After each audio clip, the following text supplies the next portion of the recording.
Hey, what's up, guys? Here in the Fire Sports Pod, where everything we got is hot. I'm your host, Zack Jackson. Here we got another episode I have for you guys today, here on Season 7, Episode number 3, here on the Fire Sports Pod. We were supposed to have a special guest here today, but he's going to be coming on this Friday. We're going to be putting on our show at 10 a.m., so we'll catch you guys there with him. Our co-host wasn't able to jump on today, but he'll be on Friday without a doubt. So let's get right to the show I have for you guys today. We're going to be going over a couple things. First up, we're going to be going over my top 5 teams that can compete and dethrone the defending champs, the Boston Celtics. I think it really comes into fruition. Or I should say, I mean, the best team in the league right now is OKC, but the defending champs are Boston. So I'm gonna give you guys like 5 or so teams that can really compete against OKC and Boston, both West and East. Obviously, we know Cleveland's the best team in the East, but at the same time, the most prolific starting 5 in the NBA right now is the Boston Celtics' team. I mean, the Cavs do have definitely give them some run for their money because of just the acquisition of DeAndre Hunter now in the fold of the starting 5, and their starting 5 is pretty golden. So let's go with where are my thoughts on that, and then our second segment we'll be going over the NHL standings so far, right after the Four Nations event that we had last week. So we'll be going over that and see where we head off. So let's get right into it. So first up, as we pick the standings for the NBA, obviously we did this on Recap Monday, but this is now more in case of just picking 5 teams from both the West and the East that can really get the job done against the Boston Celtics and OKC. So for the East, obviously, I think you to get 5 teams is pretty crazy.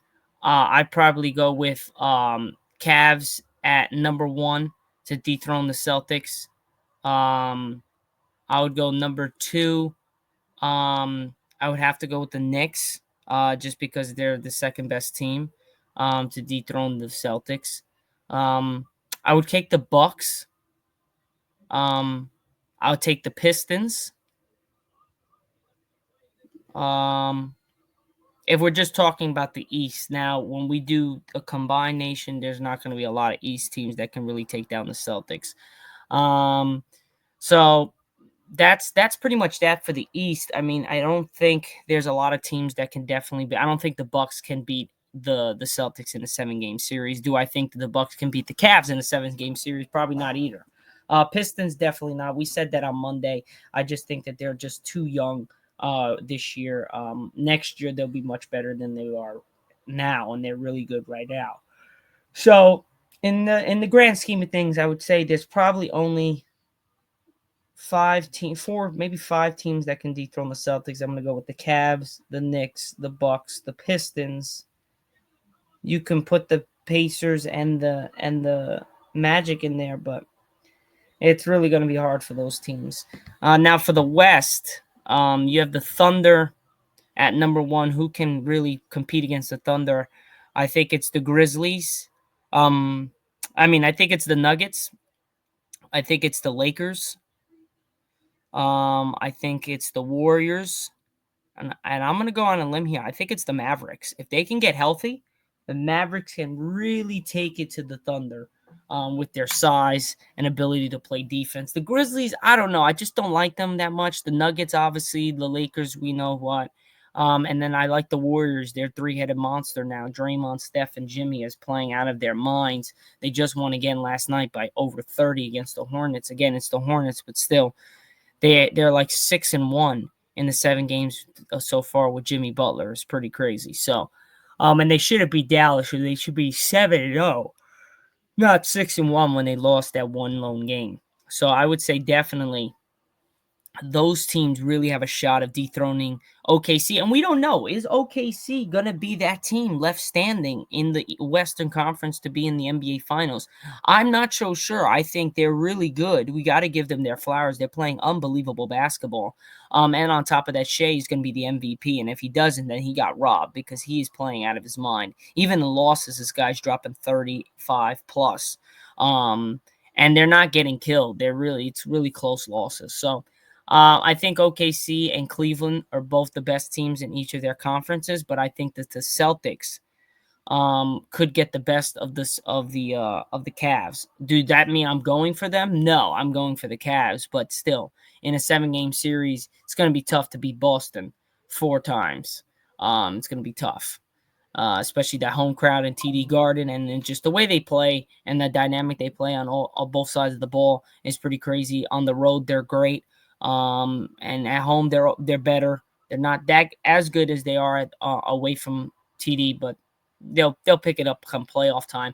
Now, if we combine both the East and the West, for me, ladies and gentlemen, the 5 teams combining that could take down the Boston Celtics in an NBA Finals, or even before the NBA Finals, I'm going to go with number 5. I'm taking the Lakers. Why? I'm not even a Lakers fan. The reason why I'm putting them that low, I got to see more games. We got to see how the season plays out. But right now, they're the top 5 team to beat OKC or Boston. Boston, I should say. Number 4, I'm going to have to go with Denver. Nikola Jokic speaks for himself. Jamal Murray. Number 3, I'm going to have to go with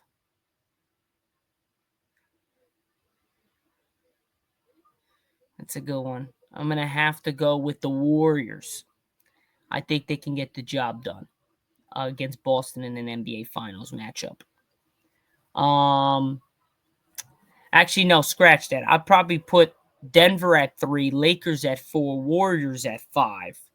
2, I would go with Cleveland. And number 1, I think I'm going to go with OKC. So those are the 5 teams that I think have a legitimate shot if they face the Celtics in either the Eastern Conference playoffs or the NBA Finals to beat them. Do I think it's going to happen? Who knows? Now, for the OKC side of things, who do I think can beat OKC in the East and West combined? I'd probably have to stick with the Lakers. I'd have to stick with the Warriors, the Lakers.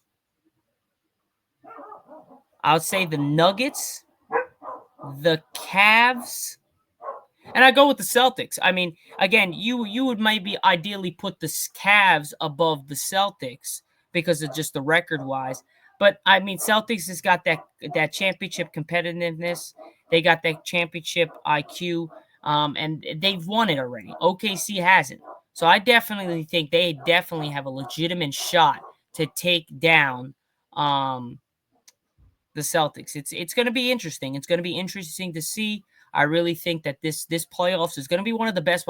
We thought last year's playoffs was going to be great. I can't wait for this year's playoffs to start. I think it's going to be. It might be even better than last year's playoffs. In last year's playoffs, we had everything go. We had the Lakers. Even 2 years ago, 2 years ago's playoffs was ridiculous. When LeBron made it to the Western Conference Finals, we were having everything going crazy. So this year, I definitely think that we said it on Monday, Warriors are going to make a push to get to that 6th or even the 5th seed. I think the Rockets are going to be that Pistons team in the East where they're good, they're really good, but they're not good enough to get over the hump in their conference. Maybe they need to wait a year or two to really be that top level team. And I think that's where we're going to see Houston and Detroit for both the West and the East really get into the fold in the next year or two.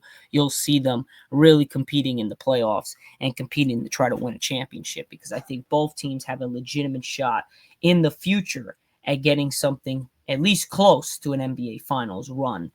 Maybe not winning it, but at least close. That means that's better than the Pistons have in a really long time. And the Rockets, the last time was Harden in, I believe, 2017, where they made it to the Western Conference Finals and lost to the Warriors. So it's been a while for the Rockets, not as long as the Pistons, but it's been a while. It's been over 5 years for both teams, definitely. So it'll be cool to see some young teams. Again, the Magic is something they've been riddled with injuries this year. Last year they took the Cavs to 7 games. And this year they just got killed by like over 40 last night. So again, There's a lot of room to improve. Again, the injuries bug this year was ridiculous. It was remarkable how many injuries there were in the NBA to start out the season. So hopefully next year, a lot of guys come into it not as hurt. Everything's ready to roll and we get started. But for right now, this year, I got those 5 teams able to take down Boston in both conferences. I got 5 teams that could in both conferences that can take down OKC. Ultimately, guys, I think the Lakers have a shot to make it to the Western Conference Finals. Now, getting to the finals is a different story. Obviously, I'm going to pick my Lakers over anybody, no matter what. But on a non-biased thing, we got to see the way Luka played last night. To recap Luka's night against Dallas was phenomenal. I mean, he shot 1 for 7 from 3. Didn't look that good from 3, but man, had 19 points, 15 rebounds, and 12 assists.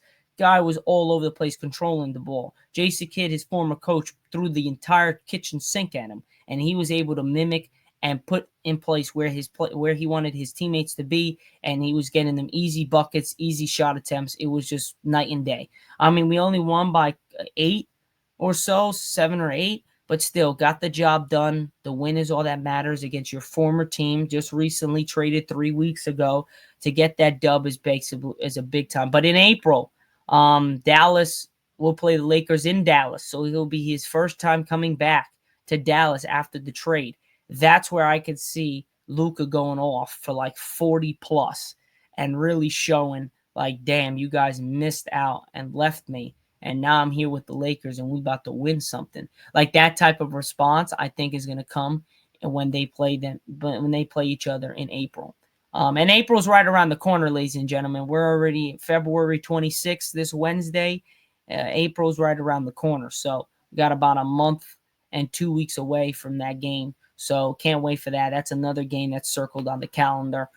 Can't wait for that. But we got a lot more games ahead of us for the Lakers. Got their schedule's tough.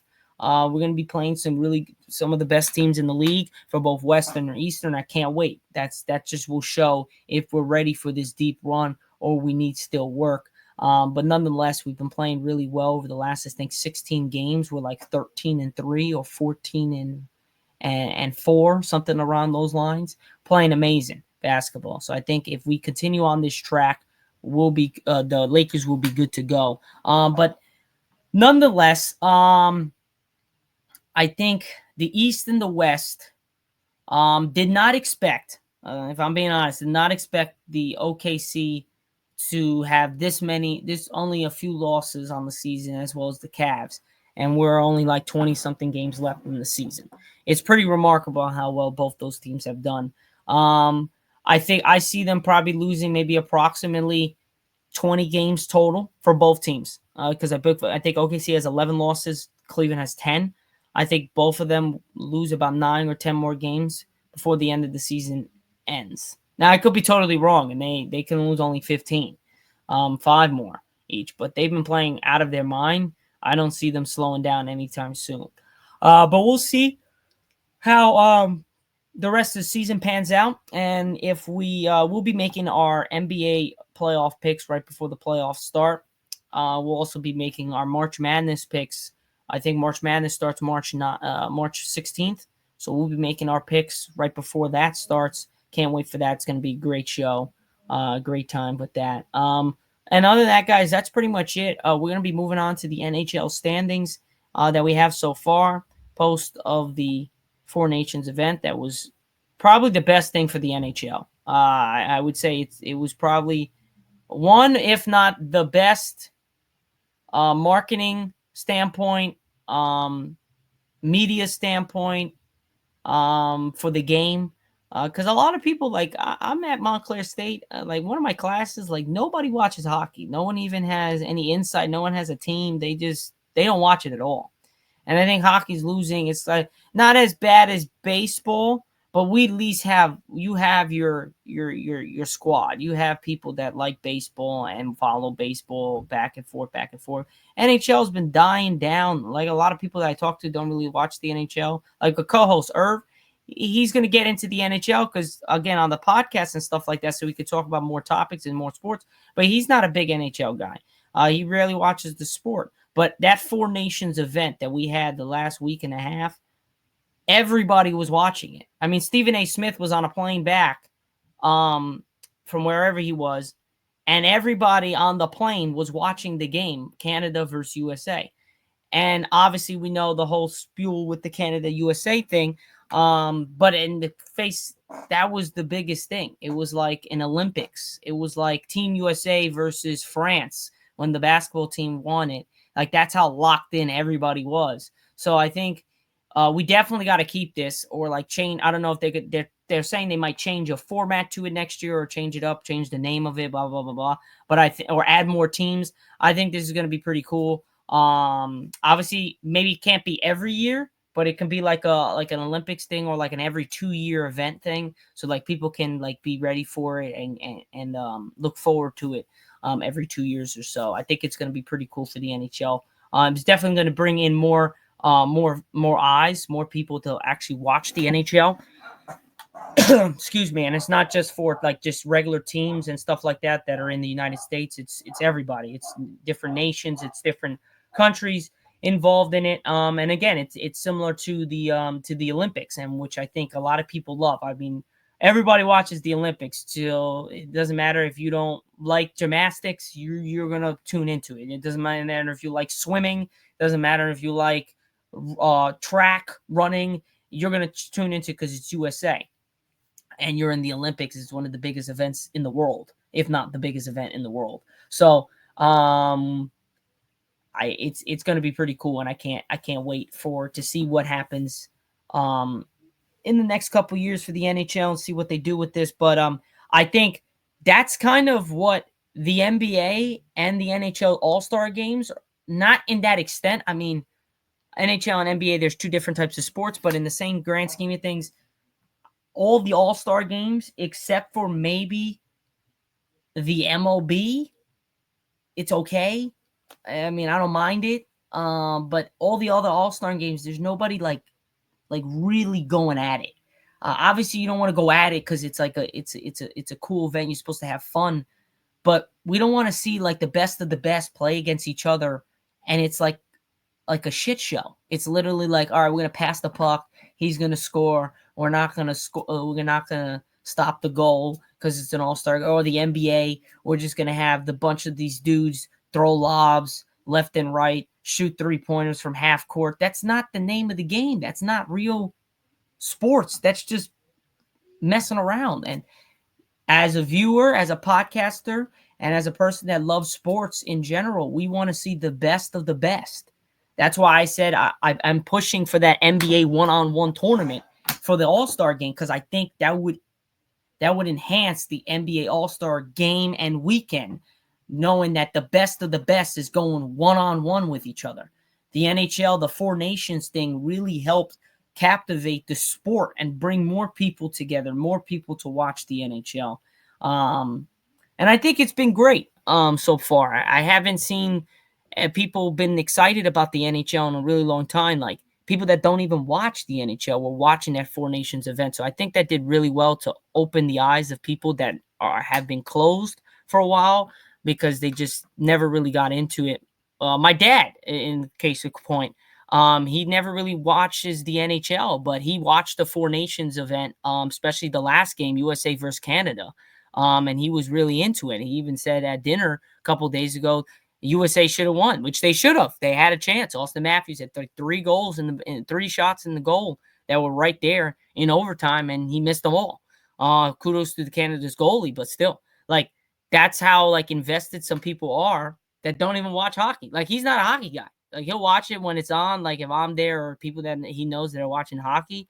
But like, if they're not watching it, he's not watching it. So the fact that he was able to put on the TV and like actually care about it, look at it, just shows you like even people that don't watch it were into it. And that's going to help the sport in general as a whole going forward. So let's get to these NHL matchups, rankings, I should say, so far, and see where we're at. If anything surprises me and if anything should be moved. So let's go. So first up in the Atlantic Division in the Eastern Conference, you have the Maple Leafs moving ahead. They got the best record, right above the Panthers. Panthers are sneaky, man. A lot of people are not talking about them, but they're 35-21. They're playing really good hockey. They've in the last 10 games, they're 7-3. Maple Leafs are 6-4 in the last 10. They're 36-20. Maple Leafs are 74 points. Panthers are 73 points, so just 1 point below. This is going to be a crazy matchup to end the game. And the Lightning are not far behind. They're 33-20 with 70 points. So in the top three of that division, there's only a difference of 4 points separating the third versus the first. So that's going to be definitely a big race to the finish line. We'll see. I think the Panthers come up on top. I think actually the Panthers move as the number one guy in this division. I just think they have the experience.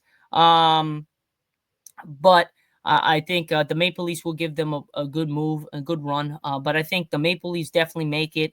Obviously, they're going to be second, and I think the Lightning stays right at third. The Red Wings, they're not bad. They're 30-22. They got 66 points, so they're not too far behind.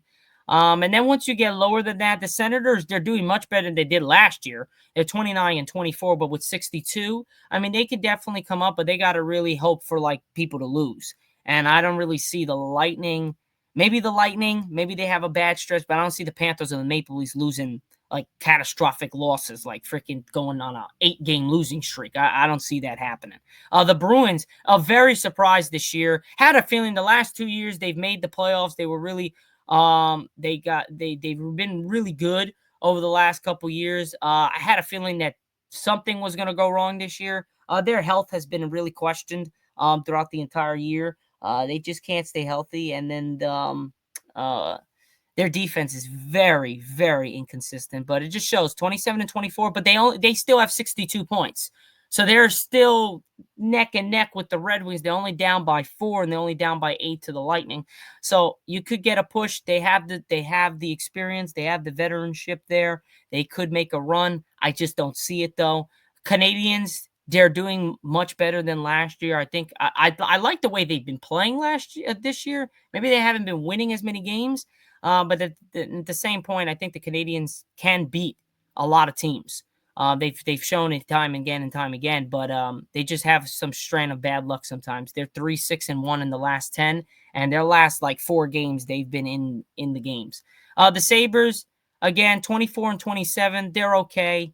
They're really just they're in that like rebuilding / trying to do something stage.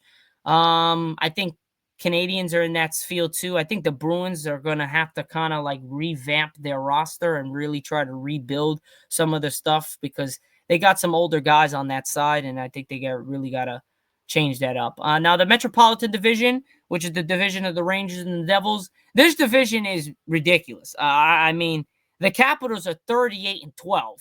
They got 84 points. They got 14 points better than the Hurricanes and the Devils at 70. So I don't think anybody's catching the Capitals, if I'm being honest. I really don't. I just think that they're just too good. They're really good this year. And a couple of their games, they could have easily won. They're 5-2-3 in the last 10. There you go, like 3. There you go, got 3 overtime losses there. So you definitely have a shot. They could be like freaking 45-7 right now if they would have won.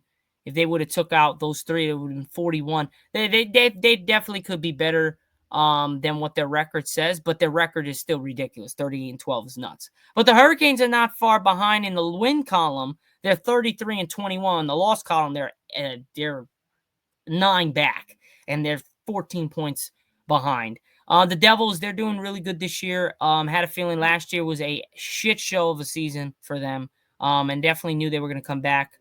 They were rigged with injuries last year, and then on top of that, they finally figured out their goalie situation, and I think that's done wonders for them. Their defense is a little inconsistent, like the Hurricanes, but they could definitely make some noise into the playoffs. They're 32-21. Tied for points, just behind in the win column against the Hurricanes. I think the Hurricanes just played 1 game more than they did. They're playing tonight, the Devils. Blue Jackets, 28-22. They're a surprise. They definitely are playing much better than they did last year. They're at 64 points. And then there's the Rangers at 29-25-4 with 62. They're right there as well, so they can definitely make a push. The Flyers, they're not doing nothing this year. They're at 500. Islanders are 20. They're 500. They're not doing nothing. The Penguins are just a mess. They're not doing nothing. They're below 500. So I think really the Capitals, Hurricanes, Devils, Blue Jackets, Rangers, those are the teams that you got to look out for in the Metropolitan Division. I think this division is not wide open for the 2 seed. The 1 seed, I think, is completely the Capitals take it. I don't think there's going to be any doubt about that. But for the 2, the 3, the 4, and the 5th seed in the Metropolitan Division, it's wide open. There's a difference of 8 points that separates 4 teams. No, 5. Yeah, 4 teams. I think definitely there's going to be some movement in this division. But I think it stands. I think what happens is I think the Hurricanes, I think the Devils probably get either second or third in this race. Obviously, the Hurricanes would kind of go either where if the Devils get second, they'll be third. If the Devils get third, they'll be second. I think the Rangers get above the Blue Jackets just because of their veteranship. The Blue Jackets are a little young. I think they just missed the playoffs this year, the Blue Jackets. I think the Rangers just squeak right in there. But again, like Florida 2 years ago, they were like they were the worst team coming into it. And then they beat Boston. They went all the way to the Stanley Cup Finals, and then they lost. Then they came back the next year, and then they won it. So I think definitely there's some case to say that if the Rangers get hot at a certain point, they can most definitely make some noise into the playoffs. But again, I haven't seen it yet. I've seen some spurts of it coming past in the last couple games or so, but I want to see it consistently in order to say like they really have a good shot at doing something far this year. Now that's the Eastern. Like I said, kind of gave you guys the tiers, what I thought about it, where I think the playoffs might end or start with. Now, the Western Conference, this is a lot of good teams here. Central Division is ridiculous. I mean, the Central Division is nuts. It really is. It's pretty crazy on how well the Central Division is playing. The Jets are 41-14, 85 points. The Stars are 37-19, 76 points. The Wild are 34-20, 72 points. The Avalanche are 33-24, 68 points. And I think you stop right there. You got 4 teams that are above 500 by 9 games or so. I think this division is one of the deepest divisions in the game. You got 4 of the best teams in the NHL, and Winnipeg, the Stars, the Wild, and the Avalanche. All of them have the Jets, the Stars, the Avalanche. They all have big-time playoff experience. The Wild, not so much, but they've been playing really good hockey of late. The Jets are 10-0 in the last 10 games, which is ridiculous. The Stars are 7-2-1. The Wild are 6-4, and the Avalanche are 5-5. So you could just put it right there. This division is the best division in hockey right now. It's not even close. Just because of the record, the points. I mean, 85, 76, 72, 68. There's no division that has like more than 2 guys that have above 70 points. Then you got Utah, who's been playing really good since the move to Utah from Arizona. They were the Arizona Coyotes. Now they're the Utah Hockey Club. They've been playing pretty good. They're not a team where you could just say, oh, we're going to beat them because they're nobody. They're pretty good. The record doesn't show. They're 5-3 in their last 2. They've won 2 straight. They have 61 points. They're not bad. The Blues, they're okay. They're in the same boat as Utah, 27-26, 60 points, 4-4, and 2 in the last 10. Predators, they're just ass. They're a little bit better than they were last year, competing 20-30, but they're 2-8 in the last 10. The Blackhawks, they're not as bad as they were last year. I'm sorry, they're not. If you think you're otherwise, go watch the tape. They're not actually that bad. They've been playing really good hockey against good teams. They just don't win those games. They get it close, but they just don't win. They're 17-34, 41 points, 6-2 in the last 10. So I definitely think the Central Division in the Western Conference is the best division in all of NHL. Just look at the standings, look at the tapes. These teams are ridiculous. And now the last division we have for you guys today is the Pacific Division, which is not far behind from the Central, but not as strong. You have the Golden Knights at 34-18-6, 74 points, 4-4-2 in the last 10. They've been on a little bit of a slump. The Oilers 34-20. They got 72 points right behind the Knights, 4-5-1. They're a little bit on a slope as well. slump, I should say. The Kings, 31-17 and 7. They're not bad, 69 points. 5-3-2. Flames, 28-21, 64 points, 4-5-1. Canucks, 26-20, 63 points, 6-3-1 in the last 10. So you have the Golden Knights, the Oilers, the Kings, the Flames, and the Canucks. All these guys, these 63-74 from the 1, 2, 3, 4, 5, from the 5th spot to the 1 spot separate 11 points. All teams. This division is going to go down to the wire. The Central Division is just going to go bang, bang, bang, bang. These teams are going to make it. These teams are not. This is going to go down the wire, similar to the Metropolitan Division with the Rangers, the Devils, the Hurricanes, the Capitals, I think, and the Blue Jackets. I think that division and this division are going to be very similar on the way it ends come playoff time. I just think that there's a bunch of guys that are very close to each other. I think the Flames and the Canucks and the Kings are very close to each other on how they play. I don't think I wouldn't be able to pick who's better because I think that all three of them can beat each other. The Oilers, Golden Knights, they have separated themselves. But again, the Kings, they've beaten just the Golden Knights a couple days ago. They can get the job done.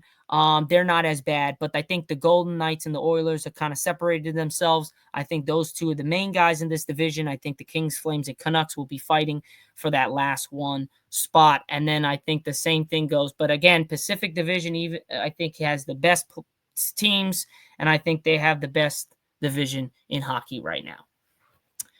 Now, for I think playoff time, I just want to see if I get a bracket for where the playoffs might be. Oh, wild card. This is what I wanted to see. So let me show you guys before we end our show. Let me show you guys what the playoff bracket would be. The wild card would be looking like right about now. If this page would load, that would be fantastic. So yeah, man, I think the NHL this year, very like the NBA, I think it's going to be a very good playoffs.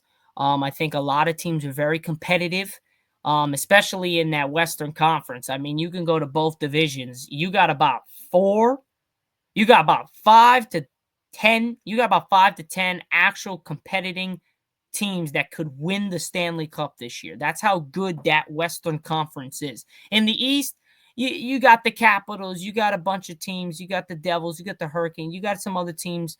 But again, it's not as in depth. It's not as great. I mean, you got one good team in the Capitals in that Eastern Conference, I think is the best team in the Eastern Conference. And then you in the Western Conference, you got about 9 to 8 teams that are really, really good. So I definitely think there's definitely a chance for some crazy outcome come playoff time. It's going to be pretty cool to see. All right, so here's the wild card, guys. So right now, as it stands for the East, it would, for the Atlantic, it would be Toronto, Florida, Tampa Bay. Like I said, I think Florida gets number 1. I think Toronto gets 2. Tampa gets 3. For the Metropolitan, I think Washington keeps 1. I think the Devils will either get to 2 or stay at 3, and the Hurricanes will flip-flop. Now for the wild card, you have for the East, you have the Detroit Red Wings at 1. You have the Columbus Blue Jackets at 2. Right behind them are the Senators and the Rangers and the Bruins. They all are tied at 62 points, 29 and 24, 29 and 25, 27 and 24. Detroit has 66. So the Rangers can definitely get into the playoffs. We got about 20-something more games left. They could definitely get into the playoffs. They only need 4 more points to get the number 1 wild card spot. Now, for the West, you have Central, Winnipeg, Dallas, Minnesota. Like I said, I think Winnipeg stays at 1. I think Dallas stays at 2. I think Minnesota stays at 3. For the Pacific, you got Vegas, Edmonton, and the Kings. I think the Kings could make a move to get to number 2, but I think Vegas stays at 1. And then for the wild card for the West, you have the Avalanche at 1. You have the Flames at 2. Vancouver at 3. St. Louis, Utah at 4. St. Louis at 5. I think definitely St. Louis has a shot to even get to the 3rd spot. But the difference between the East and the West is that the 5th spot, which is where the Bruins are, is not separated by 4 points. It's separated by 8. So I don't think St. Louis makes it. I think definitely Utah does not make it, but I think Vancouver is only 1 point behind the second guy in the Flames. I think they have a legitimate shot to definitely get in there over the Flames. It'll be nice to see the Flames. I think the Flames do get it. I think this is kind of stays the way it is. And it's going to be a really good playoffs, guys. It's going to be really good. Can't wait to see it. Again, we have 58 games played or 59 games played, something around there. So we got about 20 or so more games left, something around those lines. It definitely is going to be a run to the finish, line. It's going to be a great end to the season and start of the NHL playoffs. But other than that, guys, that is pretty much it for the show here on the Fire Sports Pod. I hope you guys enjoyed it. I'll catch you guys on Friday for Season 7, Episode number 4 on the Fire Sports Pod. We have our special guest, Jack, coming on, and we will have our co-host, Irv, back at it again. We're powered by StreamYard, where StreamYard makes the dream yard go. I'm your host, Zack Jackson. This is Season 7, Episode number 3 on the Fire Sports Pod. We'll see you guys on Friday. Peace out, and have a great rest of your Wednesday afternoon.